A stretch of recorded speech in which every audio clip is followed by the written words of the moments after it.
Que a doce paz do Senhor Jesus esteja no seu coração. Seja muito bem-vindo a mais uma aula da nossa escola bíblica. Hoje vamos iniciar uma nova série de estudos na lição que traz a temática do Sermão do Monte.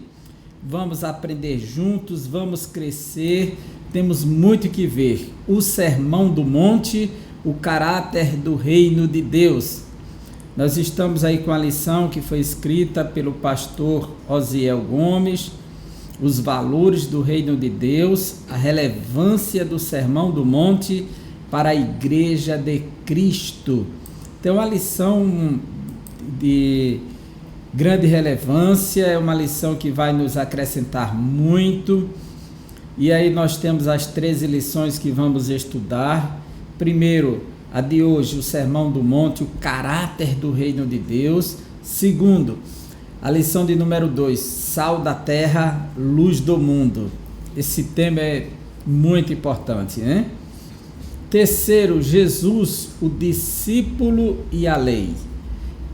Quarto, resguardando-se de sentimentos ruins.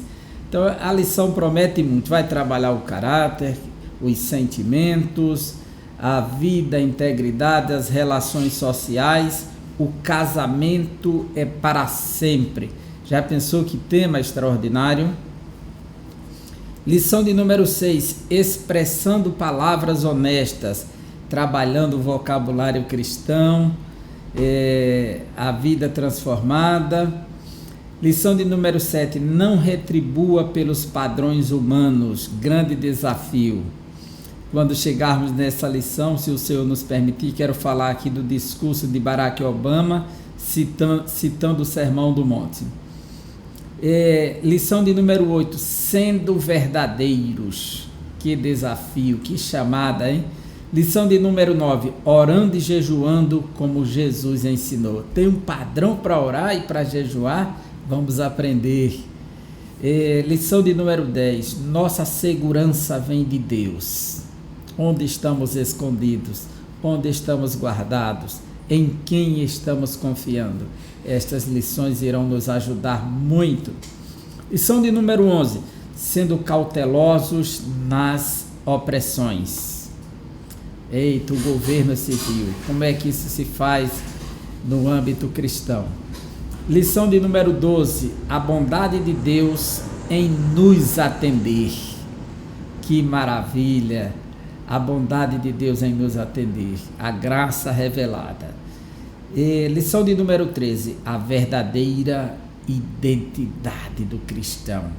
Tema muito importante em relação à identidade, já que o conceito de identidade está sendo exposto a uma vulnerabilidade, a uma instabilidade, a um conceito essencialmente ideológico, mas o que diz as Escrituras? Então vamos iniciar os nossos estudos nesta lição tão maravilhosa, tão nobre, que irá nos acrescentar tanto.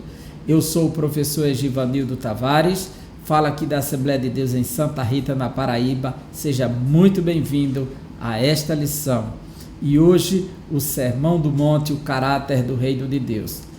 Essa lição, ela tem por objetivo analisar a estrutura do Sermão do Monte. Então, nós não vamos estudar especificamente o sermão, as particularidades do sermão detalhadamente. Hoje é apenas aquela visão de cima, uma panorâmica. Então, como está estruturado esse sermão? Segundo, correlacionar as bem-aventuranças com o caráter cristão. Como é que se associa, fazer esse paralelo? Terceiro, afirmar a bem-aventurança do cristão. Qual é a bem-aventurança do cristão? Então, essa lição irá nos mostrar tudo isso. A nossa motivação diz assim: qual é a visão de mundo que fundamenta a sua vida? Essa é uma pergunta da cosmovisão cristã. Qual a visão de mundo? Cosmo e visão, não é? Cosmos quer dizer mundo, a visão de mundo que fundamenta a sua vida. É importante termos uma cosmovisão. E o cristianismo tem a sua cosmovisão, a lente pelo qual ele lê o mundo, enxerga as coisas e se posiciona diante delas e para elas. Você toma decisões no mundo com base em qual ética? Na sua, na secular? Qual é a ética? A ética materialista, que considera tudo do ponto de vista material, não há nada de transcendente, de metafísico aí por trás? Essencialmente mundana essa?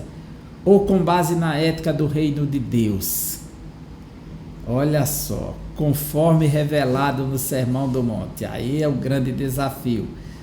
Há quem diga que o Sermão do Monte ele tem uma função meramente ilustrativa, não seria para chamar uma realidade prática. Essa é uma visão dos liberais, porém nós vamos seguir com aqueles que defendem que o Sermão do Monte é para todo tempo e para o cristianismo em qualquer lugar do planeta.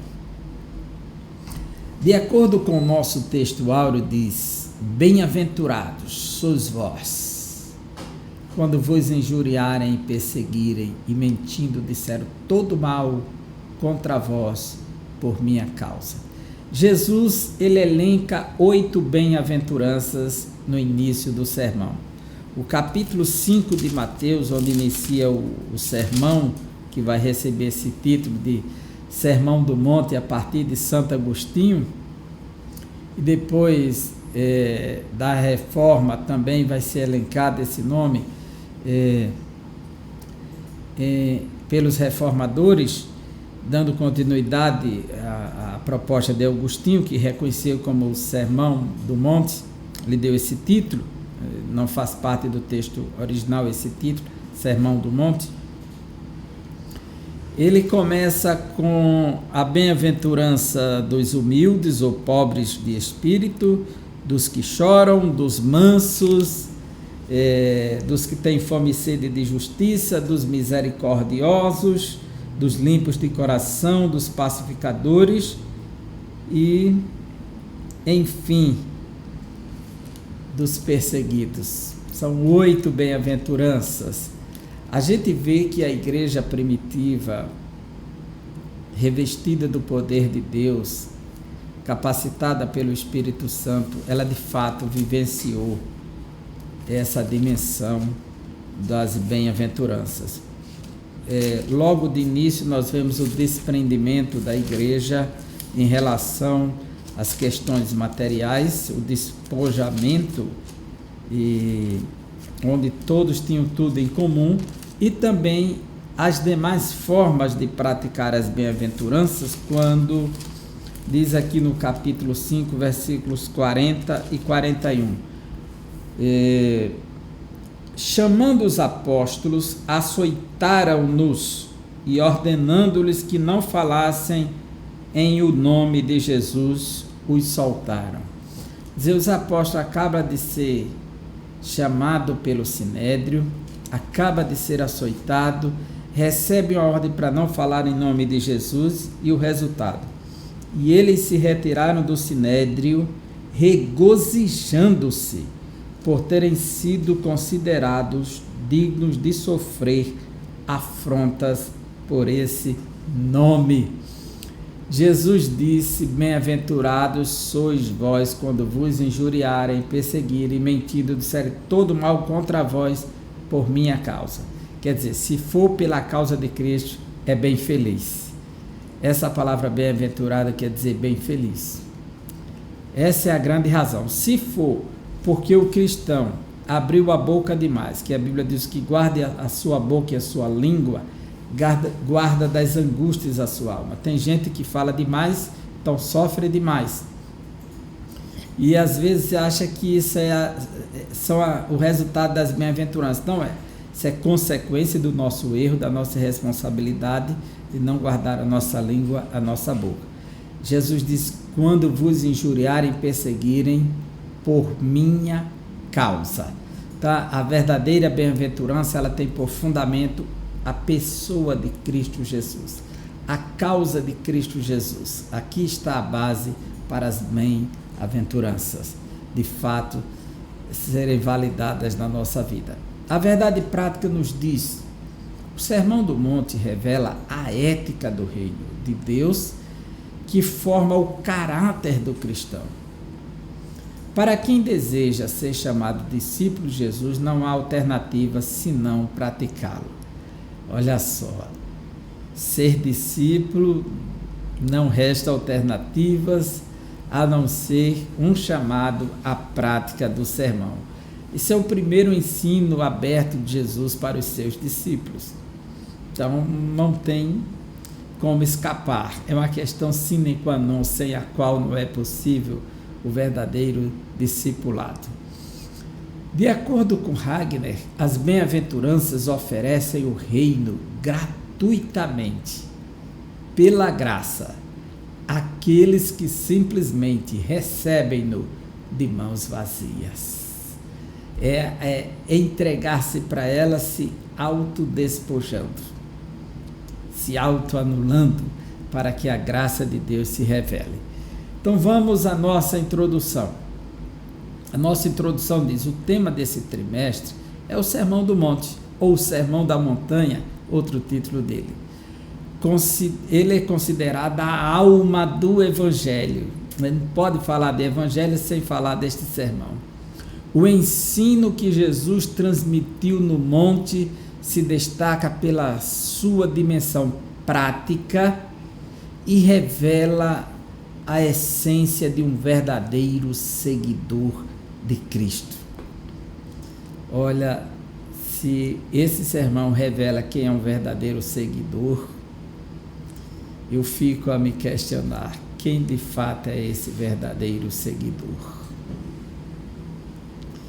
Porque o que está nesse Sermão do Monte não é brincadeira, é uma peneira fina, é um chamado a uma responsabilidade tão intensa, a revelar um caráter tão essencial que leve a pessoa a se identificar com Cristo, que às vezes as nossas atitudes nos condenam, nos reprovam e nos colocam tão distantes dessa realidade. Aqui é um chamado à graça. Então ele diz assim: ao longo do trimestre veremos que o Sermão do Monte traz um ensinamento que em um primeiro instante volta-se plenamente para Deus. O primeiro é retornar para Deus. É a forma de demonstrar amor a Deus sobre todas as coisas. É o primeiro desafio. E no outro momento ele revela o lado ético do divino reino: amar o próximo, amar a Deus sobre todas as coisas e ao próximo como a si mesmo. Assim, o Sermão do Monte é um convite para praticar o que Jesus ensinou. Grande é o nosso desafio aqui. Então vamos adentrar nesse sermão. O famoso Sermão do Monte,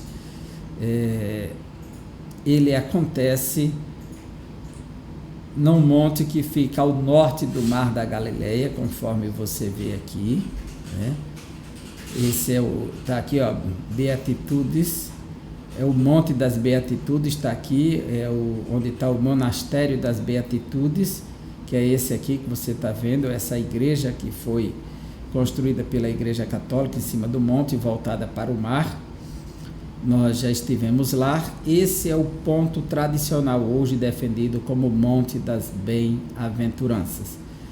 E por que esse monte? Porque ele tem um ambiente propício para juntar uma grande multidão.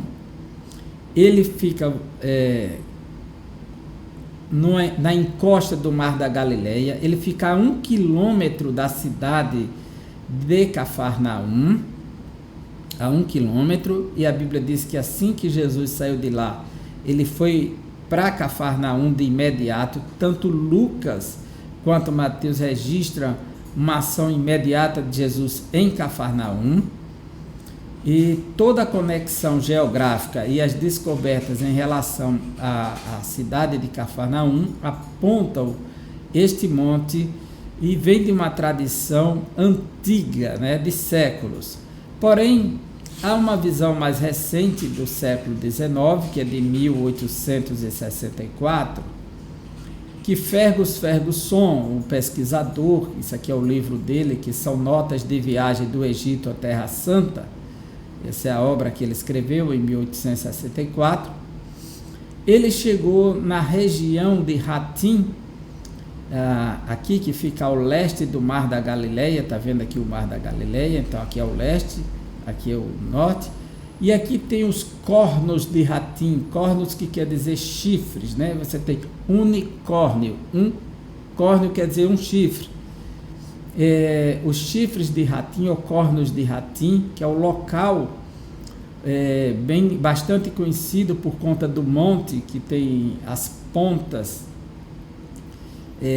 tem um vulcão desativado aqui, e uma grande planície, onde aconteceu a batalha que o sultão Saladino, que era rei tanto sobre o Egito como sobre a Síria, venceu os cruzados em 1187, a grande batalha de Hatim, que é a primeira batalha, a primeira derrota dos cruzados pelo sultão Saladino.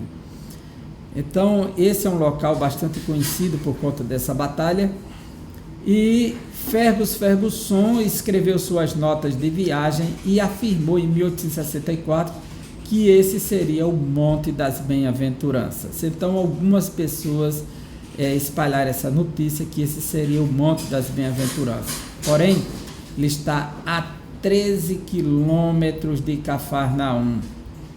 Então 13 quilômetros é uma distância bastante significativa para o texto colocar a entrada de Jesus em Cafarnaum em poucos versículos, né? A gente vê Mateus capítulo 8, quando termina, o versículo 1, ora, descendo ele do monte, grandes multidões o seguiram. Aí o versículo de número 5, tendo Jesus entrado em Cafarnaum, apresentou-se-lhe um centurião implorando. Então a conexão com Cafarnaum e os acontecimentos nos mostram que esse monte aqui, com a sua acústica voltada para o mar, que o mar está a 200 metros abaixo do nível do Mediterrâneo, e o que coloca esse monte numa situação privilegiada e cria um ambiente acústico para falar e as multidões ouvirem, que tudo concorda com este Monte das Bem-aventuranças como local do Sermão do Monte. Esse é o local tradicional visitado por todos que vão a Israel e mantido pela tradição cristã. Esse daqui foi uma citação que nunca foi comprovada, se limitou somente ao Fergus Ferguson aqui, tá certo? Se tornou totalmente duvidosa essa afirmação dele. Talvez você possa estranhar, se você pegou o livro do autor da lição, que ele vai afirmar categoricamente que são os chifres de Hatim o local do monte. Eu estou aqui dando a origem de quando surgiu essa tradição, para ninguém pensar que eu estou querendo aqui subestimar o conteúdo. Não é isso, é a questão de pesquisa, dou aula de geografia bíblica há um certo tempo e arqueologia, e se você buscar pelo viés da arqueologia e da geografia, perceberá como os elementos que estão ao favor deste monte, a distância geográfica, os acontecimentos e os achados aqui, concorrem muito mais para esse aqui, onde está a Igreja das Bem-aventuranças, demarcando o local, e esse aqui, que é um local que não tem nada que marque assim um local, um ambiente ideal para que Jesus estivesse lá juntando pessoas. Então há toda uma discordância aqui. Foi uma interpretação pessoal do Fergus Ferguson e terminou assumindo um certo caráter de informação científica. A estrutura do Sermão do Monte. Vendo aqui o Sermão do Monte, a gente precisa enxergar essa estrutura que ele tem, porque Jesus sobe ao monte, né? Por que Sermão do Monte? Aí a introdução do capítulo 5 de Mateus e os 2 primeiros versículos anuncia o título do Sermão do Monte, dizendo assim, olha só: vendo Jesus as multidões, subiu ao monte e, como se assentasse, aproximaram-se os seus discípulos. Aqui existe algo muito importante que é lido pelo viés da teologia bíblica. O que vai acontecer? Por que Jesus sobe ao monte e se assenta? Os mestres, os rabinos naqueles dias se assentavam para ensinar. Então é comum, quase todas as vezes que Jesus está ensinando, ele se assenta. Então você vai encontrar isso em diversos textos, em Marcos 4 e muitos textos. E outra questão, eles subiram ao monte. Quando Deus falou com Moisés, em Êxodo capítulo 24, eu gostaria que você fosse lá comigo. Êxodo capítulo 24. O que acontece? Moisés, ele nasceu num período de grande crise, perseguição ferrenha. O livro do Êxodo começa no capítulo 1 mostrando o nome da família dos israelitas que desceram para o Egito. Já começa, estes são os nomes aí dos descendentes de Jacó. Jacó é filho de Isaac, que é filho de Abraão, ou seja, da descendência.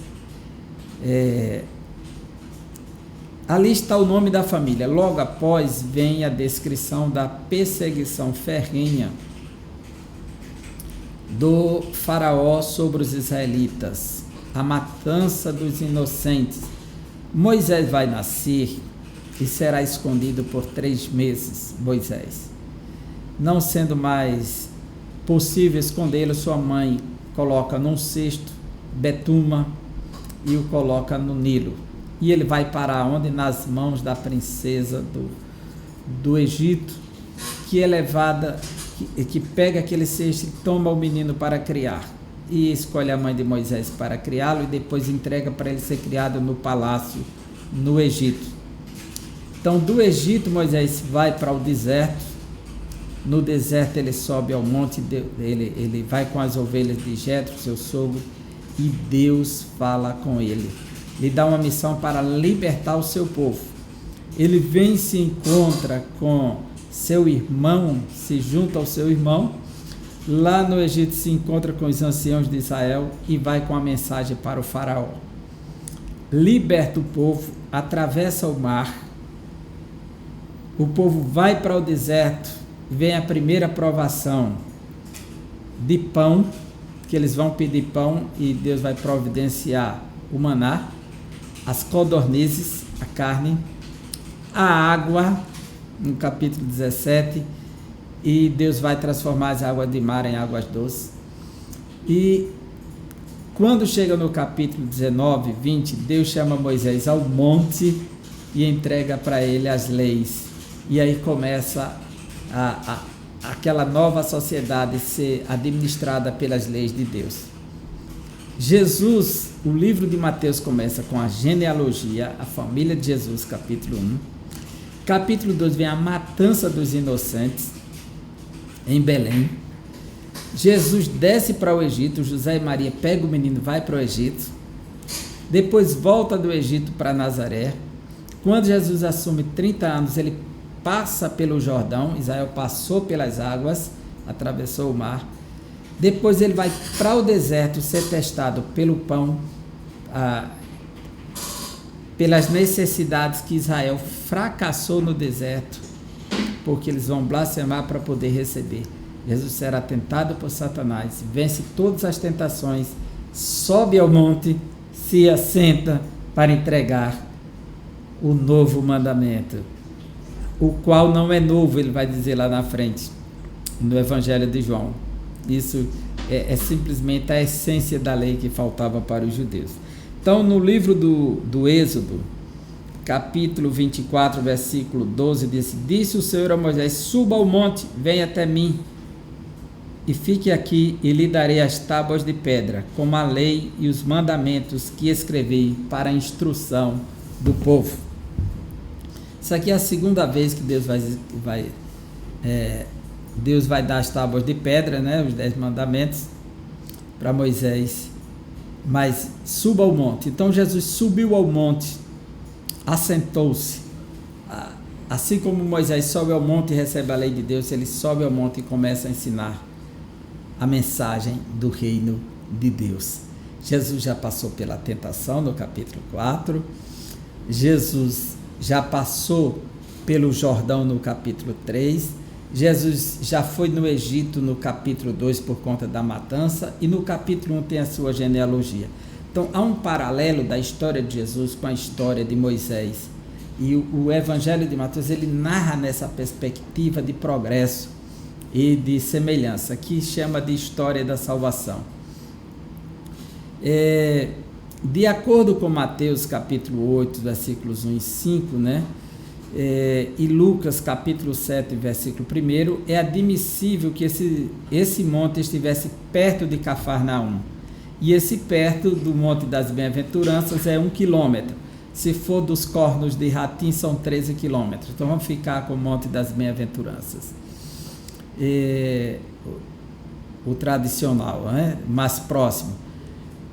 Geograficamente diz que ele estava situado a 6,5 quilômetros a oeste do Mar da Galileia e 13 quilômetros a sudeste de Cafarnaum.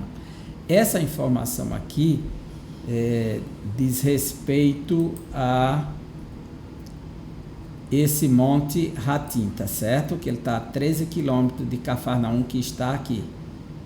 Então, essa informação aí. Então, eu já descrevi sobre esse ponto, não vou falar mais, né? O monte de tradição seria mais acima. A estrutura do Sermão do Monte. Para alguns estudiosos, o Sermão do Monte se fundamenta na narrativa que começa em Mateus 4, 14 a 16, que é o ponto cruciante após a tentação de Jesus, que diz que para que se cumprisse o que fora dito por intermédio do profeta Isaías, terra de Zebulon, terra de Naftali, caminho do mar, além do Jordão, Galileia dos gentios. Justamente aqui onde Jesus está, gente, essa região é a Galileia do Norte. Daqui para cima é a terra de Zebulon, de Naftali, que faz fronteira com a terra de Tiro e Sidom, a terra dos gentios. E diz que a Galileia dos gentios, e o povo que jazia em trevas viu uma grande luz, e os que viviam na região da sombra da morte resplandeceu-lhe a luz. E é interessante que o capítulo 4, ainda continuando, versículos 23 a 25, vai dizer assim: percorria Jesus toda a Galileia, ensinando nas sinagogas, pregando o evangelho do reino e curando toda sorte de doenças e enfermidades entre o povo. E a sua fama correu por toda a Síria. Síria é a fronteira norte de Israel, tá vendo? Trouxeram-lhe então todos os doentes, acometidos de várias enfermidades e tormentos, endemoniados, lunáticos e paralíticos, e ele os curou. E da Galileia, Decápolis, Jerusalém, Judeia e da além do Jordão, numerosas multidões o seguiam. O texto é fantástico porque ele pontua a Síria, a fronteira norte, que está bem mais situada em relação a esse monte, o monte que fica aqui ao norte do Mar da Galileia, do que o monte ao oeste, é muito mais propício, vindo a fama correr para a região da Síria. Depois, ele diz que da região da Galileia veio pessoas daqui da região da Galileia. Aqui tem a Alta Galileia e a Baixa Galileia, o Monte Ratim estaria na Baixa Galileia. Depois a Decápolis, que são as 10 cidades que estão aqui na parte sudeste do Mar da Galileia. Decápolis quer dizer Deca, 10 e Polis cidade, as 10 cidades da região sudeste. Jerusalém, lá do sul, né, e Judeia, e da além do Jordão, que é toda a região leste do Jordão. Multidões o seguiam. Aí o texto nos diz assim: vendo Jesus as multidões, subiu ao monte, e como se assentasse, aproximaram-se os seus discípulos. Esse texto, ele tem por fundamento essa narrativa que ele foi para essa região de Zebulon e Naftali, para aquela região, porque Jesus desenvolveu o seu ministério a partir de Cafarnaum. A Bíblia diz que ele foi morar em Cafarnaum. Ele foi para aquela região, e o capítulo 4, versículo 13 de Mateus 12, 13 diz assim: ouvindo, porém, Jesus que João fora preso, retirou-se para a Galileia e, deixando Nazaré, foi morar em Cafarnaum, situada à beira-mar, nos confins de Zebulon e Naftali. Então fica claro que Jesus escolhe a pequena cidade, a aldeia Cafarnaum, aldeia de Naum, que fica na Via Maris, como é chamada nos textos sagrados de Via Maris. Por quê? Porque é a via que sai do Mar da Galileia e circula pelo centro da terra da Palestina. Essa estrada é conhecida até hoje. Então é um ponto estratégico. O Evangelho de Lucas, capítulo 3, ele fala desse momento que... Evangelho de Lucas, capítulo 3, deixa-me ver aqui. Lucas,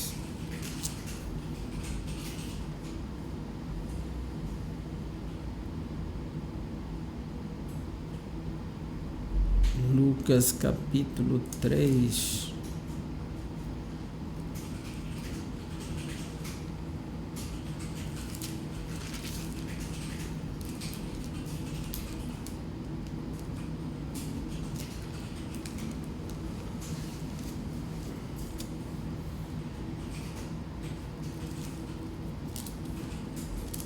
Lucas,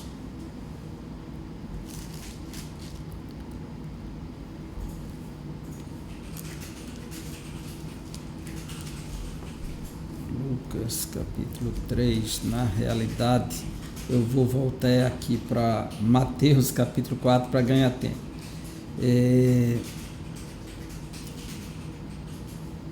Essa tradução aqui diz assim, 4 e 13: deixando Nazaré, foi morar em Cafarnaum, situada à beira-mar, nos confins de Zebulon, para que se cumprisse o que fora dito por intermédio do profeta: terra de Zebulon, terra de Naftali, caminho do mar. Essa é a expressão que eu queria. Essa expressão, caminho do mar, que é a Via Maris, né? A via do mar, caminho do mar. Estrada conhecida desde os romanos, chamada de Via Maris. Ok?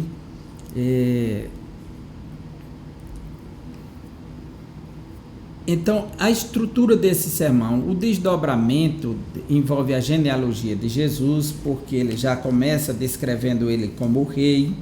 Desde o primeiro versículo de Mateus 1:1 diz: livro da genealogia de Jesus Cristo, filho de Davi, ou seja, de linhagem real, o descendente que vai assentar no trono, e filho de Abraão, que é o tronco do judaísmo.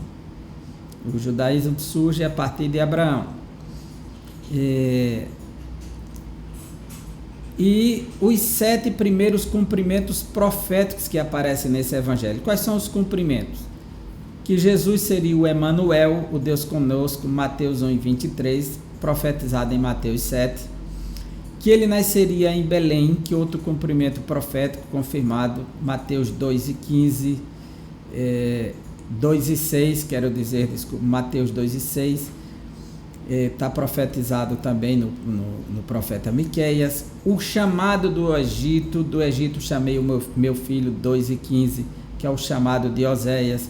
Oséias profetiza isso, falando de Israel, se aplica a Jesus.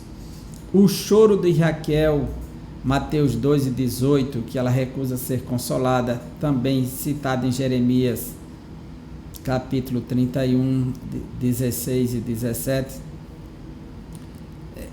O chamado de Nazareno, em Mateus 2:23, texto subtendido a partir de um texto em hebraico de Isaías, capítulo 9.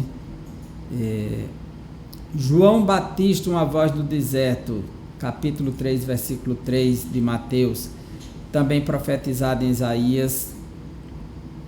E uma grande luz que iria iluminar todos os povos, que é o texto que eu li, 4, 14 a 16, na terra de Naftali. Então, essa seria a base introdutória para se formar o sermão. Quer dizer, Jesus, ele é o descendente de Abraão, é o descendente real de Davi, mostra que ele está na genealogia, que ele nasceu de forma milagrosa para se cumprir que uma virgem conceberia. Ele é o Emanuel, que foi prometido em Isaías, o Deus conosco. Ele nasceu em Belém para se cumprir as profecias. O infanticídio promovido por Herodes, o assassinato dos inocentes, estava profetizado também lá em Jeremias, que ele seria chamado Nazareno, que João prepararia o caminho do rei, e que ele seria uma grande luz para os gentios, para todos os povos. Então o sermão, ele tem essa introdução maravilhosa. A quem se destina este sermão? Os ensinos do Sermão do Monte podem ser considerados os princípios esboçados por Cristo, que revelam a verdadeira característica do seu reino messiânico. Quer dizer, quais as características do reino de Jesus? Aqui está a essência de tudo, a base, o elemento basilar, onde tudo começa, né? Nós podemos ver por aqui. E a princípio pode-se dizer que ele foi destinado exclusivamente aos discípulos, porque diz assim: vendo Jesus as multidões, quer dizer, não é a multidão, é as multidões. Então o texto é claro: vendo Jesus as multidões, subiu ao monte, e como se assentasse, aproximaram-se os seus discípulos, e ele passou a ensiná-los, dizendo. Não diz que ele passou a ensinar os discípulos e as multidões. As multidões vão se beneficiar das migalhas que vão cair da mesa. Mas o foco de Jesus aqui é discipular os seus seguidores. É ensinar aos seus seguidores, que o texto diz: e ele passou a ensiná-los, dizendo: bem-aventurados. No Evangelho de Lucas, a gente percebe que o texto revela para nós, no capítulo 6 de Lucas, versículo 20,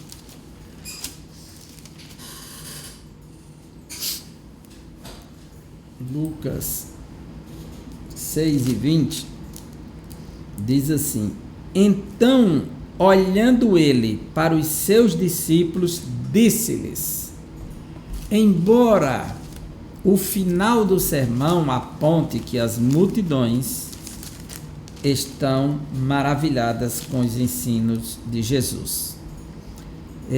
Versículos 7 e 28 diz assim, de Mateus: quando Jesus acabou de proferir estas palavras, estavam as multidões maravilhadas da sua doutrina. Eles estão maravilhadas com aquilo que ele está ensinando para eles ou para os discípulos? Estão maravilhados da sua doutrina. Mas o foco aqui são os discípulos. Tá certo? É como as 7 cartas das 7 igrejas da Ásia. Diz: ao anjo da igreja, diz. Então é direcionado direto ao líder. Mas no final de cada carta diz: quem tem ouvidos, ouça. o que o Espírito diz às igrejas, não diz assim, ao anjo da igreja, diz às igrejas. Então, do mesmo jeito esse sermão, ele se abre no final. É como uma coisa que vai espiralando, ela começa pequena e vai crescendo, se abrindo o espiral, né? Então ela vai espiralando e termina atingindo as multidões. Certo?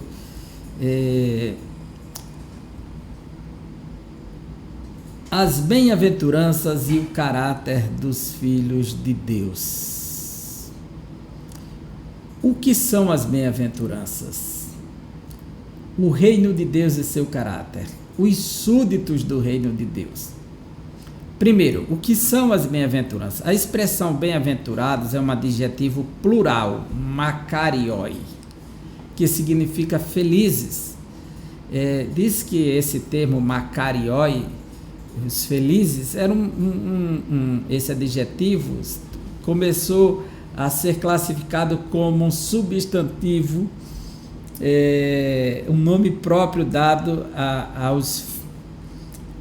aos chíprios, os habitantes da ilha de Chipre, porque é uma ilha bastante confortável, de caráter paradisíaco, com um clima maravilhoso. Então eles eram conhecidos como makarioi, os felizes, os abençoados, os agraciados, os privilegiados, os chíprios, né, na ilha de Chipre, que fica dentro do mar Mediterrâneo. Mas o termo que Jesus fala aqui, Jesus falava aramaico. O Novo Testamento foi registrado em grego, né? Nós temos que considerar as palavras em grego como foi registrado para nós. Mas Jesus falava aramaico e ele não estava falando em grego para os seus discípulos. Então, qual a palavra que está no Salmo 1 que diz: bem-aventurado o varão que não anda no conselho dos ímpios, nem se assenta na roda dos escarnecedores, nem no caminho dos pecadores. Que palavra é aquela bem-aventurada? Qual é essa palavra makarioi no Antigo Testamento hebraico? A palavra é ashrei. Ashrei é a palavra que significa em marcha. Eu tenho uma tradução do Novo Testamento hebraico-português de um judeu francês que se converteu ao cristianismo, e ele traduz literalmente as marchas e em marcha. Quer dizer, essa expressão em marcha é o mover de um exército, é alguém que começa a se mover. Então ele traduz em marcha os pobres de espírito, quer dizer, um novo exército que começa a se movimentar, tá certo? Bem diferente do conceito de bem felizes, né? Vindo do hebraico ashrei, mas no hebraico quer dizer os felizes, os afortunados, os agraciados. E as bem-aventuranças, esse que significa felizes, essa expressão trata-se de qualidades presentes na vida dos que dependem de Deus. Por que dependem de Deus? Ele começa com a primeira bem-aventurança: bem-aventurados os pobres de espírito, ou pobres no espírito, como traduz o texto. E essa palavra pobres é pitokos, e pitokos em grego quer dizer que não tem nada, que depende totalmente dos outros. Se você lembrar dessa frase aqui, veja de Wagner: as bem-aventuranças oferecem o reino gratuitamente pela graça àqueles que simplesmente recebem-no de mãos vazias. É dizer, só pode receber aqueles que as mãos não têm nada para oferecer em troca. Então começa com um chamado de bem-aventurança no espírito, e essa bem-aventurança é da pobreza, é da dependência, da total dependência, que não tem nada para dar, mas só a receber. É o autodespojamento aqui. Então, esse é o primeiro passo das bem-aventuranças.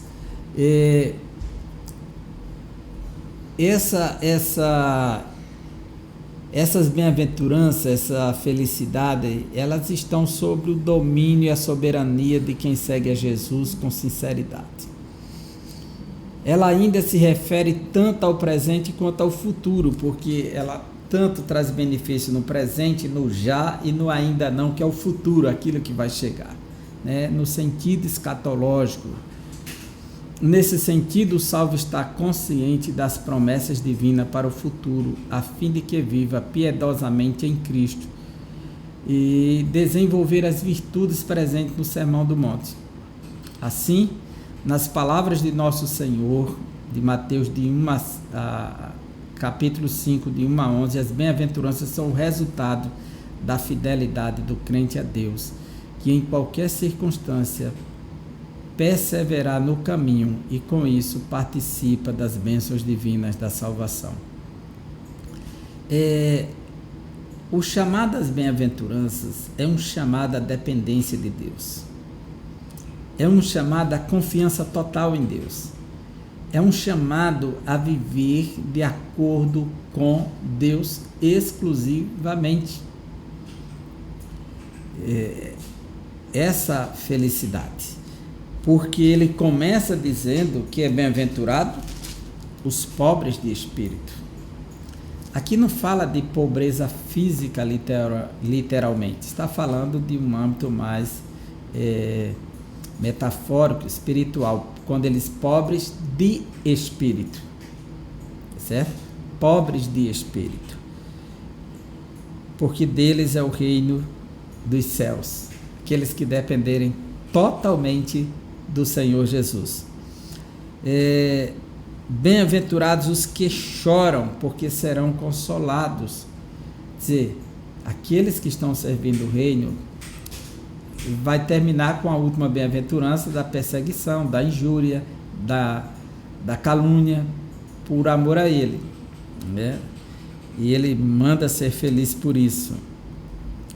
E bem-aventurados mansos, porque herdarão a terra. Mansos, como diz o Dr. Shedd, que não tem direito algum, ou seja, o seu direito vem de Deus, então ele não tem direito algum. É aquela pessoa que alguém toma o que é seu, toma a sua túnica, ele diz, leve a outra. Bate na sua face, ele diz, bata na outra.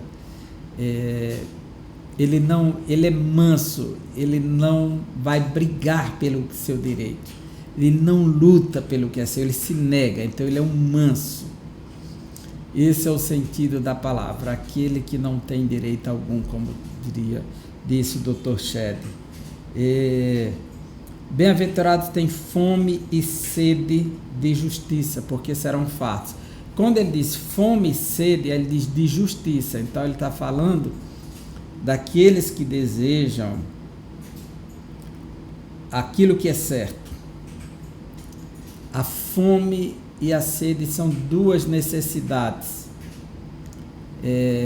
vitais do ser humano, que precisa ser saciada. E ele começa dizendo que é bem felizes aqueles que têm fome e sede da justiça, de fazer o que no mundo corrupto e corruptor, no mundo secularista, você ter fome e sede de justiça e ter a coragem dar a face para bater, né? Lutar pela justiça nesse mundo, e a justiça do reino de Deus. Bem-aventurados misericordiosos, aí tá, porque vão alcançar misericórdia, outra característica. Bem-aventurados pacificadores, os limpos de coração, porque verão a Deus. A expressão limpos de coração aqui tem o sentido de estar puro para Deus, para com o próximo, e também no sentido de não ter idolatria. O Salmo 24 fala dos limpos de coração, e a tradução diz que não entrega a sua alma à vaidade, e vaidade são ídolos no Antigo Testamento, são os ídolos. E tem uma tradução que diz do Salmo 24, e não confia nos ídolos, que é entregar a alma à vaidade, é entregar aos ídolos. Então são os limpos de coração. O coração deles está totalmente dedicado a Deus. tem aqui essa bem-aventurança. Os pacificadores que promovem a paz, pacificam. Nós vamos estar estudando isso com mais detalhes em outras lições. Os perseguidos por causa da justiça, ter fome e sede de justiça, colocar em prática, ver a perseguição. Isso também é uma bem-aventurança, que indica que você está no caminho certo, porque piamente os que servem a Deus padecerão perseguições. Essa é a proposta. E por fim, as bênçãos divinas da salvação na Nova Jerusalém, que está proposto, né? Então, o reino de Deus e seu caráter.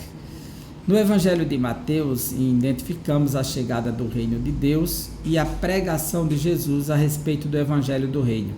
Primeiro, João Batista preparando o povo para entrar no reino, com chamada ao arrependimento e ao batismo, como entrada para o reino. Batismo do arrependimento de João Batista. Mas o que seria o reino de Deus? Na Bíblia, o reino de Deus é comparado a uma semente, a qual se desenvolve ao longo do tempo. As parábolas de Marcos e de Mateus, capítulo 13, mostram o reino de Deus em diversas figuras. O seu começo como semeador, que distribuindo as sementes e os terrenos que vão responder a essas sementes. Depois, do joio e do trigo, que vai ter que enfrentar esse conflito no mundo. O reino cresce junto com o reino do mal, o trigo, o joio. Depois a semente de mostarda que cresce e se torna maior das hortaliças. Depois é um tesouro escondido no campo, que o homem vende tudo que tem para adquirir esse tesouro. É uma pérola que vale mais do que todas as pérolas do mercado. Então, mostrando o valor, a singularidade, o desenvolvimento do reino. Nas parábolas mostra o que é o reino de Deus. E mostra o reino de Deus vindo como o governo de Deus, o domínio do Senhor. De sorte que podemos falar de um reino presente e um reino futuro. O reino já está dentro de vós, Jesus diz. E fala de um reino escatológico futuro. A expressão reino de Deus declara a soberania, reinado e governo. E é bom que você saiba que reino de Deus e reino dos céus são sinônimos, é a mesma coisa, não tem distinção entre um e outro. O que Mateus usa para reino de Deus, Marcos usa como reino dos céus. Então esses termos são trocados no mesmo tema, tratando de forma intercambiável um pelo outro. Separar isso e tentar aplicar como coisas distintas é forçar demais.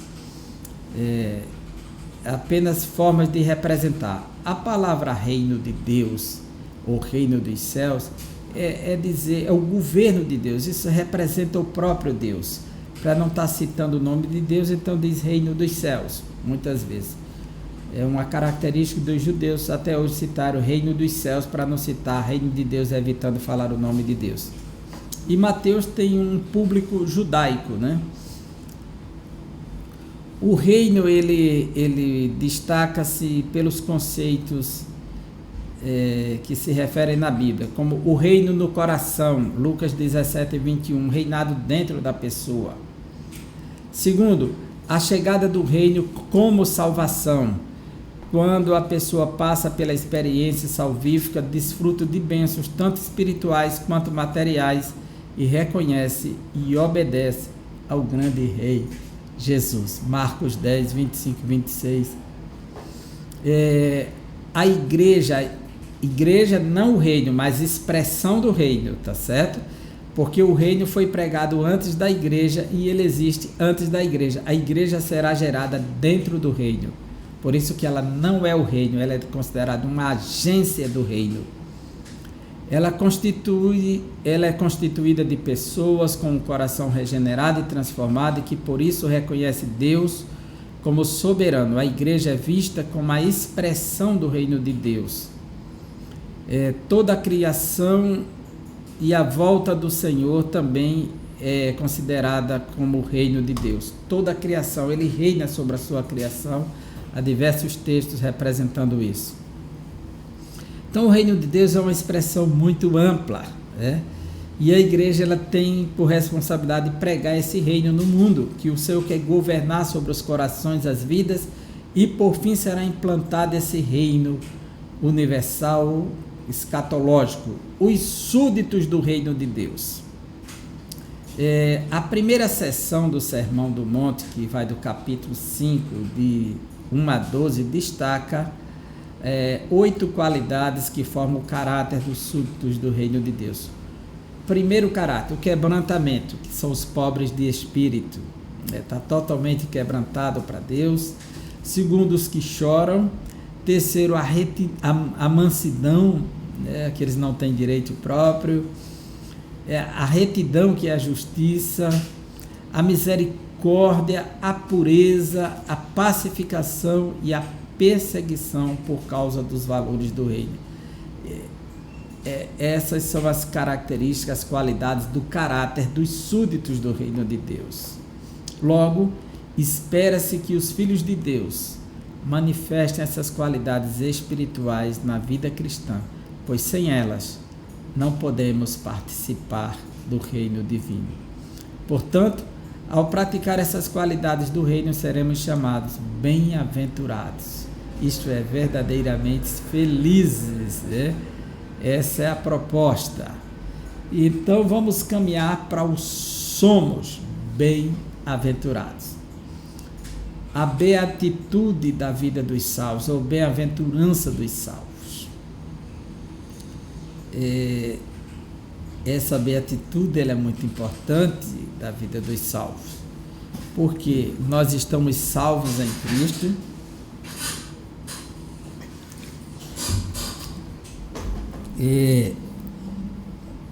E o seguidor de Jesus, ele vive a beatitude, isto é, o estado permanente de perfeição, satisfação e plenitude, um estado de felicidade e serenidade, né? Que o Sermão do Monte, ele revela essa maneira bem-aventurada.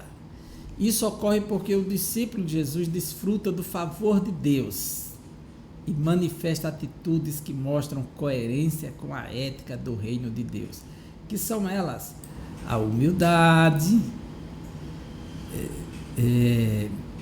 a mansidão, a retidão, a misericórdia, a pureza, a pacificação, a disposição para o perdão.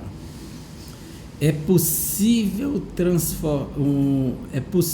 todo crente agir por meio dessas atitudes, pois quem passou pela experiência de salvação é transformado interiormente pela palavra de Deus. E se não fosse essa transformação da palavra, quem poderia agradar a Deus?